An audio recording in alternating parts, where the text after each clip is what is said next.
So today we're going to look at how you can automate updates in your SQLite database using triggers. Triggers are a powerful feature that allow you to automatically perform actions like updating a timestamp column, which we'll look at today. So let's dive into the example.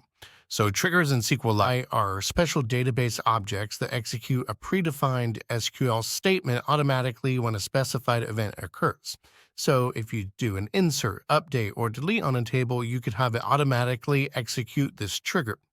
So first, we're going to create a sample orders table with columns for ID, product, quantity, and last modified. The last modified column will store the timestamp of when the row was last updated. And so now we're going to create a trigger named update last modified. This trigger will automatically update the last modified timestamp whenever a row in the orders table is updated. And so we can test it out. We insert a new order and then update its quantity. When we fetch the row, you'll see that the last modified timestamp has been updated automatically. So triggers are incredibly useful for automating tasks in your database, ensuring that certain actions happen behind the scenes without manual intervention. If you found this video helpful, please consider liking and subscribing and leave a comment letting me know what topic I should cover next.